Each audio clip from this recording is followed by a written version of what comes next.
best cameras and camcorders for 2022.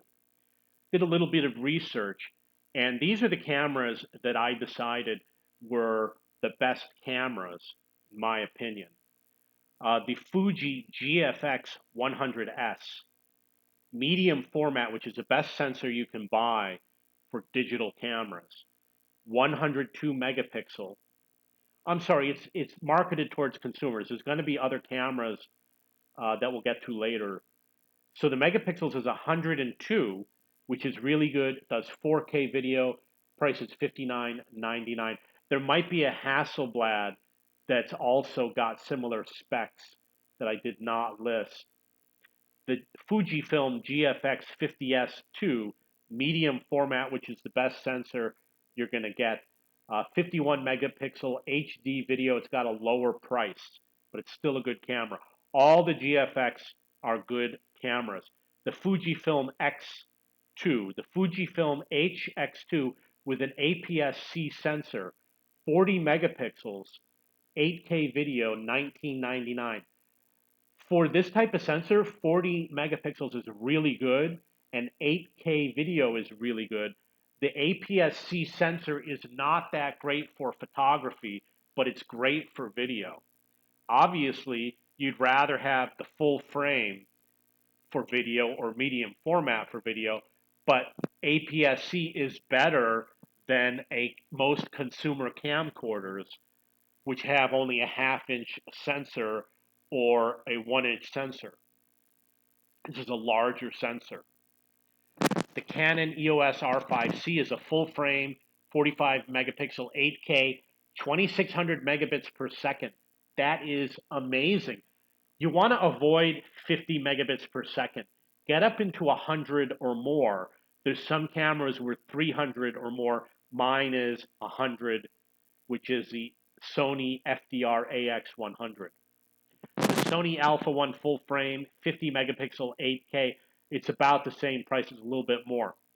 So for photos, I recommend the GFX 100S, 6,000 US. And for video, I recommend the Alpha 1 8K because it has the 50 megapixel photography capability. These are photo cameras. They're full frame, medium format, full frame, medium format. I did not write the video down. Maybe they don't have video, or I just wasn't that concerned.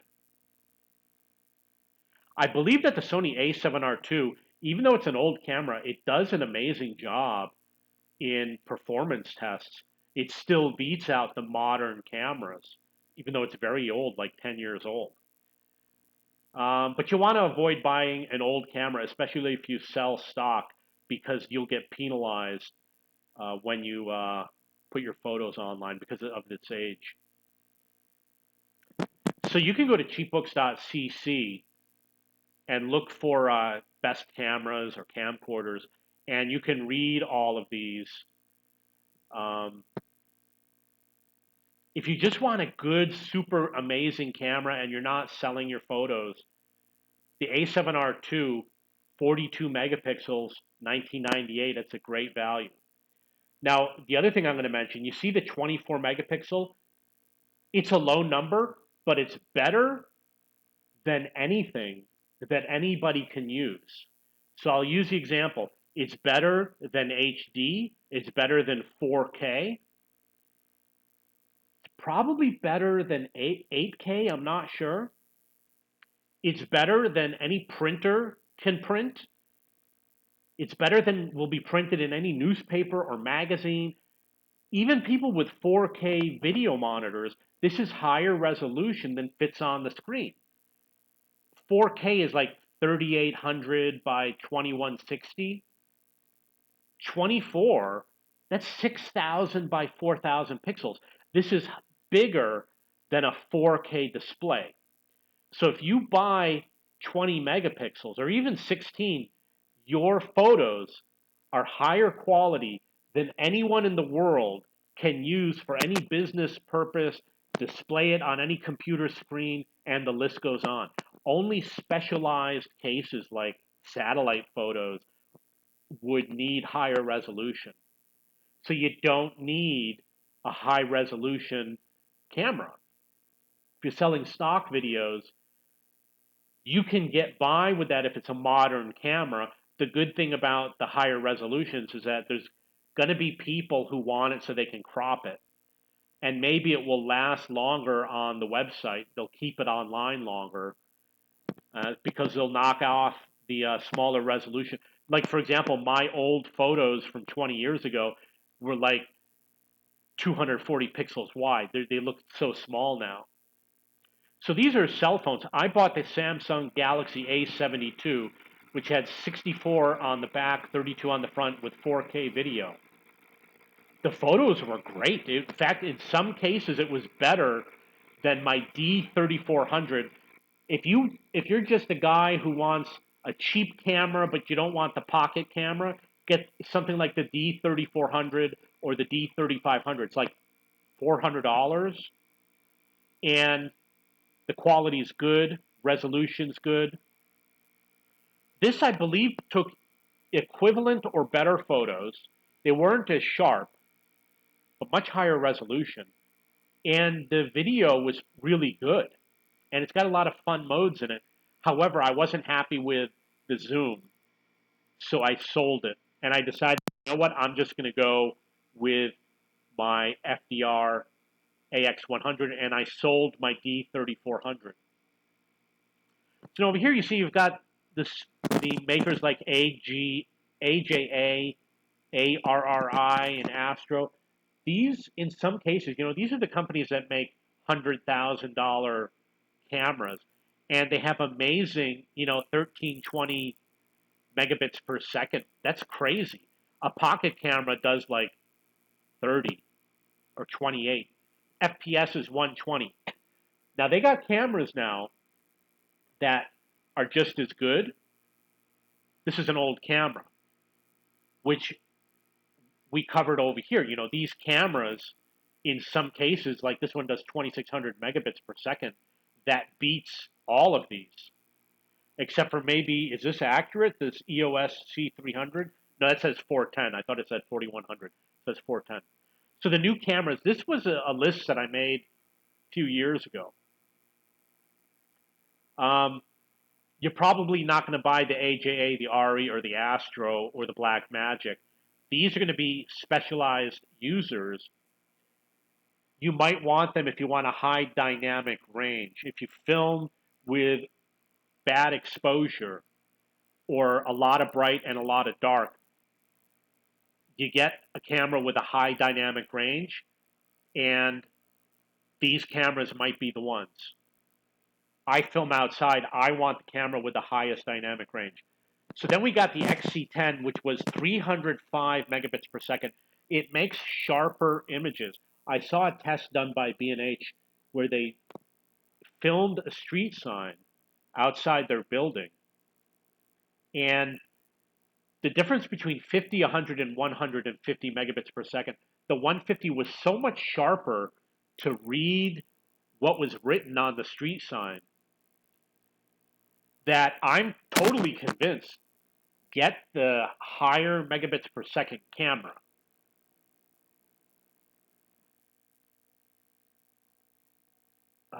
Let's see if there's anything here that's relevant. No. Okay, and over here you have the sensor. You've got full frame, 1 inch. I don't know if this is Super 38, which is maybe a Sony sensor. APS-C. This is 1/2. You don't want the 1/2, right? For video, I got a 1 inch sensor. It's good. You can make money selling stock video with a 1 inch. It's better. If when I bought it 8 years ago, it was better than anything on TV, except for the dynamic range, of course. Things might be different now. The full frame is considerably better than 1 inch. You want to go with full frame, or even APS-C is better than 1 inch. Avoid the 1/2 inch. Obviously they've got 2 card slots. The SD is good because most laptops support it. with CFast, you might need an adapter. Having two slots, to me, it doesn't matter.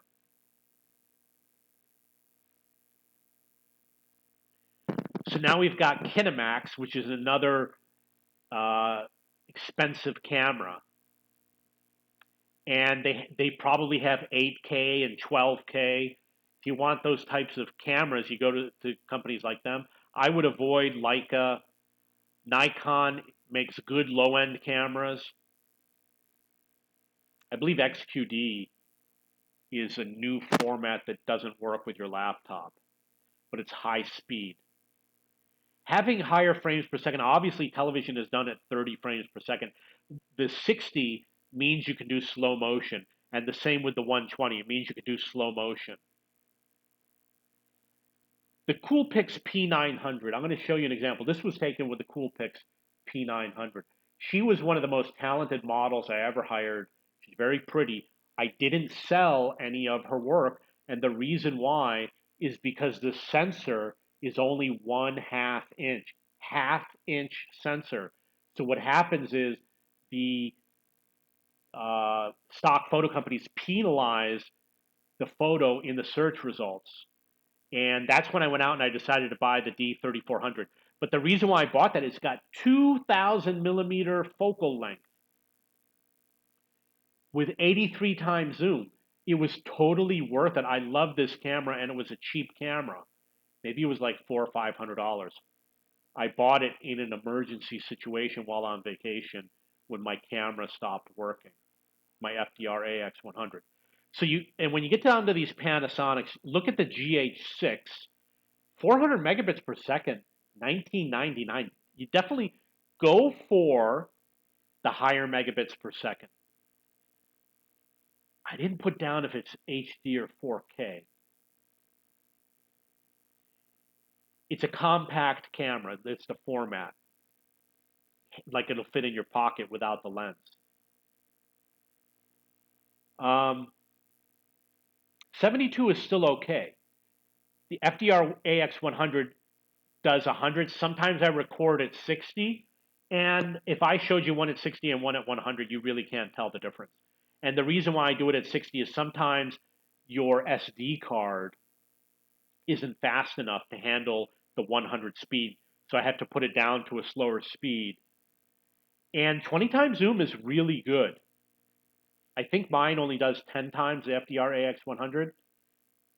When you use the 83 times zoom, very unstable. If the actor moved even a small amount, they'd go off camera. And if you touched it, the camera would shake a lot. It's very difficult to aim. And you should use a remote when you use a high zoom value, because obviously when you touch the camera, you might move it a little, and then you'll get a little bit of a blur. So then we get into we got the Panasonics. Go for like the 150 megabits per second. Don't get the 72s. And look at this one, 400 millimeter, 626 millimeter, 20 times zoom. But you see it's a half-inch sensor. You don't want the half-inch sensors. 1 inch is good, but you can do better. You want something like the medium format, which is obviously the best sensor. Avoid the half-inch. Go for APS if you can, or full frame. Like that's why the 305 1 inch is really good. This, I don't know what this is, the Super 8, or it's not Super 8, but 410 or 810 on whatever that sensor is probably really good.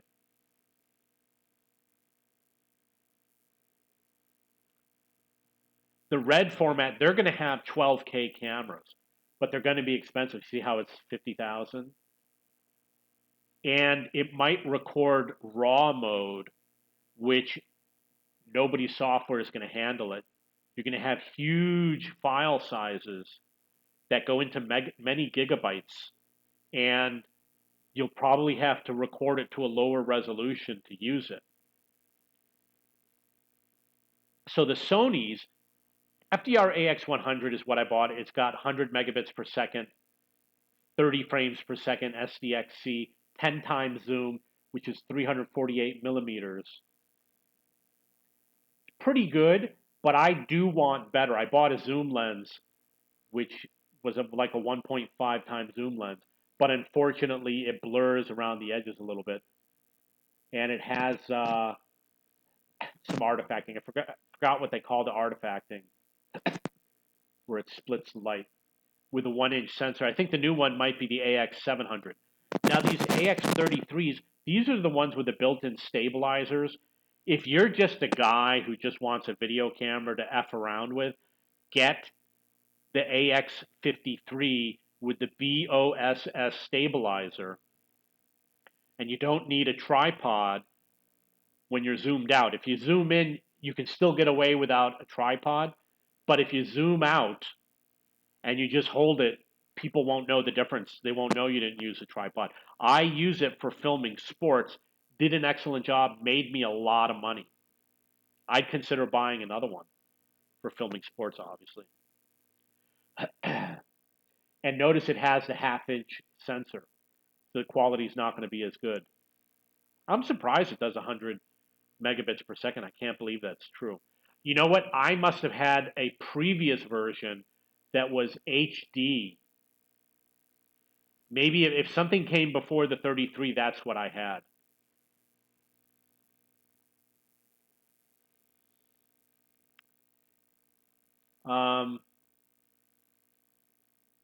So again, over here, we've got some full frame sensors over here that are probably a little bit outdated because obviously there's newer cameras that you can get. This one over here is a large camera, like it may be a shoulder mounted camera. 600 megabits per second is pretty good, but it's probably an old camera. 20 times zoom. At one time, it was a really good camera.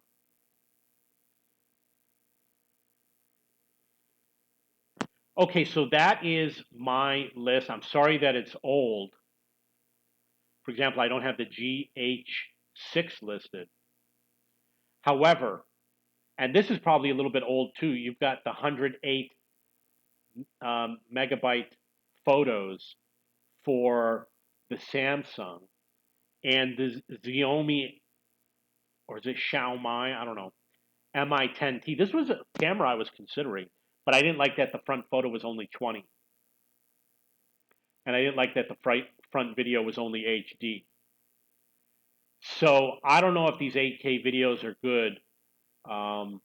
Maybe someday I'll buy one of these because they're cheap, but I'll have to do a lot of thinking. I'll have to review what I filmed.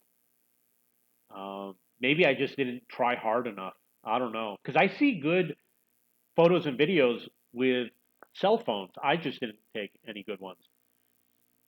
So back to my original recommendations. The ones that are in bold are the ones I recommend. I recommend the GFX 100S for photos or a Hasselblad.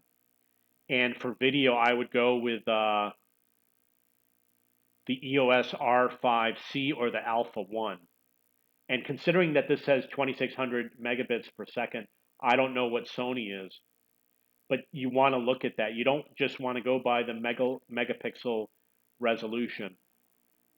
If you can get an 8K medium format, go for it. A company like Red, look at their sensors. I don't know what the sensor size is. You know what? Let me check the chart real quick.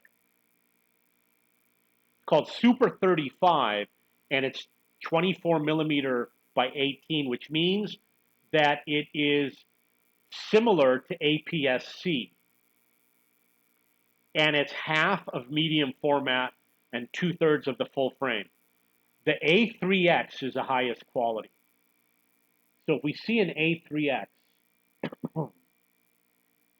which is right here, A3X, the Alexa 65 6K, this is the highest quality sensor.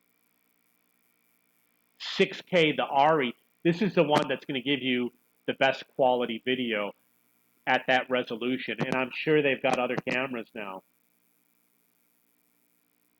especially if it has a high dynamic range.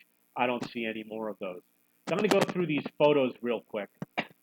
This was probably my D3400, my Nikon D3400. I don't like it because I don't think it's very sharp. If you look at the eye, the flash looks okay, but in general, I just don't think it's sharp enough. It doesn't have a lot of autofocus locations. There's like 10 or 16. Now they got hundreds.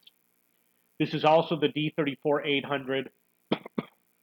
Might not have been with a tripod with a 300 millimeter lens, which is why I get the great background, but it's not sharp enough. This is probably the D34-800. This is probably my FDR AX100. Notice it looks sharper compared to the other photos. And it does similar resolution. One is 24 megapixels, the other one's 20 megapixels. I decided to sell the other camera and keep this one. Doesn't have the 300 millimeter zoom focal length, but it takes good quality pictures. This was the D3400. It's got the soft focus background, but I still don't think it's sharp enough. And this was the P900. It actually looks pretty sharp. Looks better than the other ones. And like I said, took great photos, but was penalized by the stock photo sites because it's an old camera and because it has a small sensor, like a half-inch sensor. Okay, so that is my camera review. You can go to cheapbooks.cc and you can look for cameras or camcorders in the search bar, which is on the upper right. And you can look at all of my charts, post any questions, and I'll answer them. Or if you want, check if it's, this is October 2022. A lot of time has passed. I will post updated charts. I've got some more charts that I haven't posted yet. And I'm sorry that they're not all 2022 cameras. These are 2021. And these are the 2022 editions. Okay, if you have any questions or comments, please post below. Go to gadget.com. That's GADJIT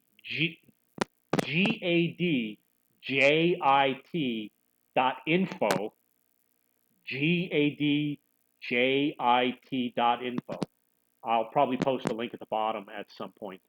And you can look at all sorts of camera reviews. And if you want to buy a book on how to use a camera or photography, go to cheapbooks.com.